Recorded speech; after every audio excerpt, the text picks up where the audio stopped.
Lecture de la lettre de saint Paul apôtre aux Romains. Frères, nous qui sommes devenus justes par la foi, nous voici en paix avec Dieu par notre Seigneur Jésus-Christ. Lui qui nous a donné, par la foi, l'accès à cette grâce dans laquelle nous sommes établis. Et nous mettons notre fierté dans l'espérance d'avoir part à la gloire de Dieu.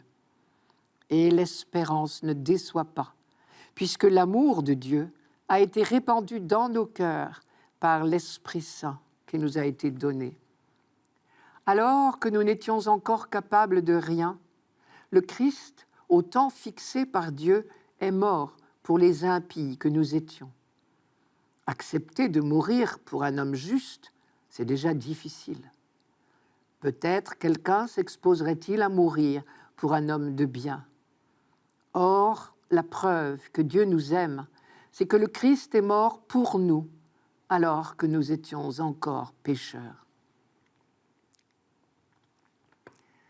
Ce chapitre 5 marque un tournant dans la lettre aux Romains. Jusque-là, Paul parlait du passé de l'humanité, des païens comme des croyants. Désormais, il parle de l'avenir, un avenir transfiguré pour les croyants par la vie, la mort et la résurrection de Jésus-Christ.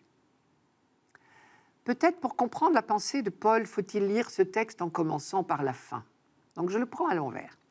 Premièrement, le Christ a accepté de mourir pour nous, alors que nous étions pécheurs. Deuxièmement, l'Esprit Saint nous a été donné, et avec lui, c'est l'amour même de Dieu qui s'est répandu dans nos cœurs. Troisièmement, désormais, tout notre orgueil est là.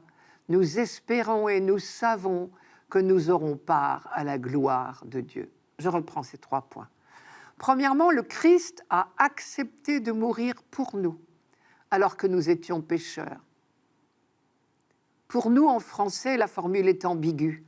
Elle ne signifie pas « à notre place », comme si les condamnés à mort que nous étions avaient pu se faire remplacer par lui.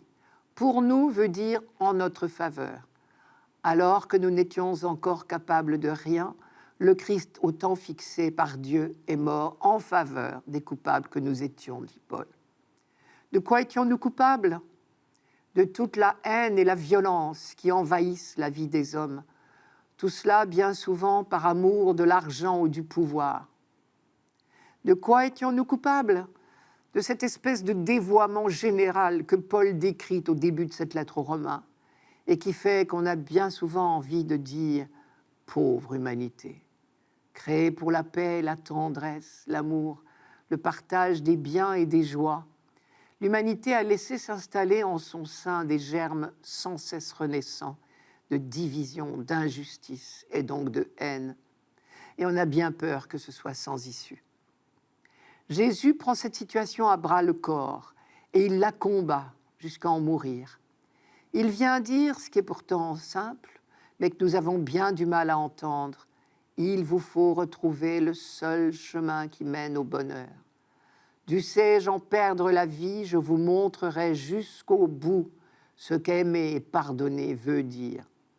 Et alors il vous suffira de me suivre, de prendre le même chemin que moi, pour vous retrouver avec moi dans le monde pour lequel vous êtes fait, celui de la grâce et de l'amour. Deuxièmement, l'Esprit Saint nous a été donné. Et avec lui, c'est l'amour même de Dieu qui s'est répandu dans nos cœurs. Ce que Paul dit là, c'est que mystérieusement, mais de façon certaine, dans ce paroxysme d'amour du Fils de Dieu qu'a été la passion et la croix, l'Esprit de Dieu s'est répandu sur le monde. Jusqu'à ce chapitre 5, la lettre aux Romains ne mentionne jamais l'Esprit Saint, sauf dans les toutes premières lignes qui constituent l'adresse. Mais dans le corps de la lettre, c'est ici la première fois que Paul en parle. Et ce n'est certainement pas un hasard. C'est justement le moment où il parle de la croix du Christ. Le lien entre les 2 versets est frappant. Je reprends le texte. L'amour de Dieu a été répandu dans nos cœurs par l'Esprit Saint qui nous a été donné. Alors que nous n'étions encore capables de rien, le Christ, au temps fixé par Dieu, est mort pour les coupables que nous étions. Troisièmement, désormais, tout notre orgueil est là. Nous espérons et nous savons que nous aurons part à la gloire de Dieu. Paul utilise plusieurs fois le mot orgueil ou le verbe s'enorgueillir dans sa lettre. Et il a une position très ferme là-dessus. Elle tient en 2 points. Tout d'abord, nous n'avons en nous-mêmes aucun motif d'orgueil, quelles que soient nos bonnes œuvres. Ce serait oublier que tout nous vient de Dieu, y compris le peu de vertu que nous avons. En revanche, et c'est le 2e point, nous avons le droit d'être orgueilleux des dons de Dieu. À partir du moment où nous avons découvert à quel destin fabuleux Dieu nous invite.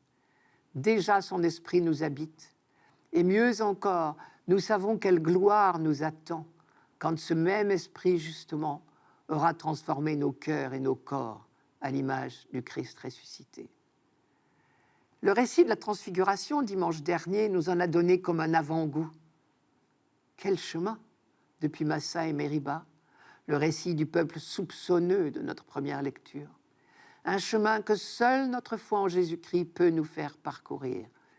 Notre Seigneur Jésus-Christ nous a donné, par la foi, l'accès au monde de la grâce dans lequel nous sommes établis. Et notre orgueil à nous, c'est d'espérer avoir part à la gloire de Dieu. Dernière remarque, cet esprit que Jésus nous a transmis, c'est l'esprit même de Dieu, c'est-à-dire l'amour personnifié. Cette certitude devrait vaincre toutes nos peurs. Avec lui, les croyants d'abord, toute l'humanité ensuite vaincront toutes les forces de division. C'est une certitude, puisque l'amour de Dieu a été répandu dans nos cœurs par l'Esprit Saint qui nous a été donné.